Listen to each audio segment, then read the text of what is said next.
Hi everyone, I am Aman Khare and I welcome you all to my channel. I hope आप सभी बहुत अच्छे होंगे, खुश होंगे, सेटिस्फाइड होंगे। हो सकता है कुछ लोग थोड़ा डिसअपॉइंटेड भी हों क्योंकि एसएससी ने CGL 2023 के Tier 1 की आंसर की रिलीज कर दी है और मैं आशा करता हूं कि आप सभी ने अपने मार्क्स देख लिए हैं। अगर नहीं देखे हैं तो अभी जाकर देखें। तो आज इस वीडियो में हम लोग यही बात करेंगे कि जब अब आंसर की आ गई है तो उसके बाद किस रेंज के मतलब आपके मार्क्स किस रेंज में आ रहे हैं, उस रेंज के हिसाब से मेरे क्या सजेशंस हैं, आपको आगे क्या करना चाहिए जब तक रिजल्ट आता है। तो सबसे पहली बात तो ये है कि जैसे कि मैं जब पेपर दे रहा था तो बेसब्री से आंसर की आने के बाद इंतज़ार होता था RBE जो शोम सर का चैनल है, रेवोल्यूशन बाय एजुकेशन, उनके एनालिसिस का। सर बहुत अच्छा एक सर्वे फॉर्म निकालते हैं और उसको फिल कर देते थे हम लोग और 2-4 दिन में उनका बहुत ही बढ़िया सर्वे आ जाता, सर्वे के बाद एनालिसिस आ जाता था। तो सबसे पहले बात तो आपको यही करनी है कि आपको एनालिसिस के लिए फॉर्म भर देना है, उन्होंने निकाला होगा, उनके चैनल पर आपको लिंक मिल जाएगी उसकी। दूसरी चीज़ ये है कि अगर आपकी मार्क्स सपोज UR है कैटेगरी आपकी और आपके मार्क्स मतलब जैसे 110 है या 105 है, उससे कम बन रहे हैं, तो मैं कहूँगा कि पॉसिबिलिटी बहुत कम है आपकी कि आपका Tier 1 में सिलेक्शन हो, Tier 2 देने का मौका आपको मिले। तो इस चीज़ को थोड़ा सा पॉजिटिवली लीजिए, मतलब ये कि तैयारी जितनी आपने की है, मेहनत उससे ज़्यादा लगेगी अगर आपको क्वालिफाई करना है। दूसरी चीज़ ये है कि अगर आप उस रेंज में आ रहे हैं, सपोज 110 to 130 मार्क्स आपके आ रहे हैं Tier 1 में, तो होप बिल्कुल भी मत खोइए। ऑलरेडी मैं बता चुका हूँ कि मेरे साथ भी 2020 में वही हुआ था कि मार्क्स थोड़ा कम थे और मैंने तैयारी नहीं की थी। मैंने सोचा था कि नहीं होगा बट हो गया था। तो अगर इस रेंज में आप आ रहे हो तो तैयारी फॉर श्योर शुरू कर दीजिए। एनालिसिस का वेट तो कर भी सकते हैं पर फिर भी आपको तैयारी कंटिन्यू रखनी है। क्योंकि मैं इसलिए बोल रहा हूँ क्योंकि देखो अभी क्या है कि GS जो है, पहले तो ऐसा होता था कि GS Tier 1 में बस आती थी, Tier 2 में नहीं आती थी।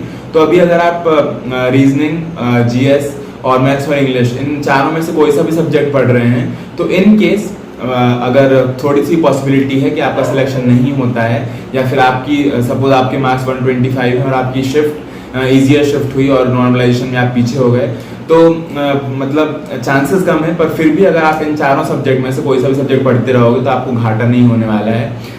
तो अवॉइड कीजिए कंप्यूटर को पढ़ना और टाइपिंग की प्रैक्टिस करना। एक बार जब रिजल्ट आ जाएगा तो अपने आप आपको उतना टाइम मिलता है कि आप इन दोनों चीज़ों को कवर कर सकें। तो मैथ्स, रीजनिंग, GS और इंग्लिश इसको कंटिन्यू रखिए। इनकी पढ़ाई वेस्ट कभी नहीं होगी। इवन इफ आपका सिलेक्शन नहीं होता है तो अगला साल जो CGL 2024 में Tier 1 होगा उसमें आपकी तैयारी हो जाएगी, उसकी तैयारी आपकी हो जाएगी।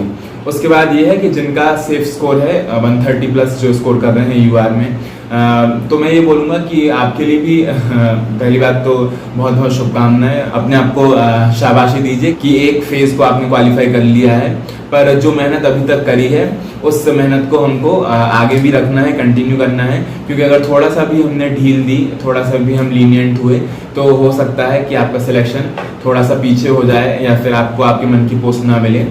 तो तैयारी करते रहिए। जब बहुत अच्छे स्कोर की बात होगी तो मुझे लगता है कि एटलीस्ट 150 प्लस स्कोर तो होना चाहिए। 150 प्लस अगर आपका स्कोर आया तो शॉर्ट आपका सिलेक्शन हो ही जाएगा। एक और चीज़ पे जो हम बात करेंगे वो AAO के बारे में है। तो एक पेपर 4 होता है Tier 2 में, जिसमें इकोनॉमिक्स, फाइनेंस और अकाउंट्स के सब्जेक्ट पूछे जाते हैं। और AAO की पोस्ट जो ओनली 4800 ग्रेड पे की पोस्ट है CGL के द्वारा, डबल मतलब असिस्टेंट अकाउंट ऑफिसर और असिस्टेंट ऑडिट ऑफिसर की। तो उसके लिए अगर आपके Tier 1 में मार्क्स बहुत अच्छे आ रहे हैं, सपोज आपका स्कोर 160 प्लस आ रहा है, तो आपको एक फर्स्ट लिस्ट 1 निकलती है जिसमें आपका नाम होता है। तो जिन बच्चों का उस लिस्ट में नाम होता है उनको वो एग्ज़ाम देने का मौका मिलता है। मैंने 2021 और 2022 दोनों में ही AAO का एग्ज़ाम दिया था क्योंकि मेरा स्कोर Tier 1 में थोड़ा अच्छा था, लिस्ट 1 में मेरा नाम आया था। तो उसके बारे में भी अगर आप इंटरेस्टेड हैं तो उसकी स्ट्रेटेजी भी मैं लेकर आऊँगा जल्दी ही। मैं जल्दी ही एक वीडियो लेकर आऊँगा क्योंकि मैंने भी CGL 2022 का एग्ज़ाम दिया था और मेरा स्कोर 326 आया था आफ्टर नॉर्मलाइजेशन। तो मैं आपको बताऊंगा कि मैंने किस तरीके से किस सब्जेक्ट की कैसी स्ट्रेटेजी रखी थी और मैंने कैसे तैयारी की थी। 2021 का रेफरेंस भी लेते हुए मैं बताऊंगा आपको कि इंग्लिश और मैथ्स में मैंने कैसे स्कोर किया था।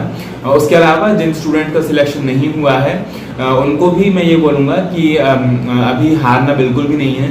अगर आप सिलेक्शन लेना चाहते हैं तो उसी जज्बे के साथ लगे रहिए।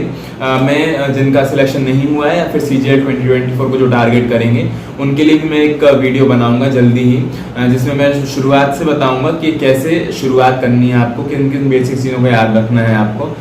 सबसे पहली बात, अगर आप आज से शुरू करना चाहते हैं तो GS के लिए NCERT से शुरू कर दीजिए। मेरा बहुत ही अच्छा एक्सपीरियंस रहा है, इसलिए मैं बार बार NCERT सजेस्ट करता हूँ। 6th क्लास से NCERT स्टार्ट कर दीजिए। ई पाठशाला ऐप पर इंग्लिश, हिंदी सहित बहुत सारे 12 मीडियम्स में बुक्स ऑलरेडी अवेलेबल हैं, तो आप वहाँ जाकर बुक्स पढ़ सकते हैं, उनका प्रिंट आउट भी निकाल सकते हैं अगर आपको थोड़ा बहुत प्रॉब्लम है मोबाइल का या स्क्रीन का। तो NCERT से शुरू कर दीजिए। बाकी डिटेल मैं एक वीडियो लेकर आऊँगा उन दोनों एस्पायरेंट्स के लिए जिनका सिलेक्शन हो रहा है, जो एक्सपेक्ट कर रहे हैं और जो नहीं एक्सपेक्ट कर रहे हैं उनके लिए भी।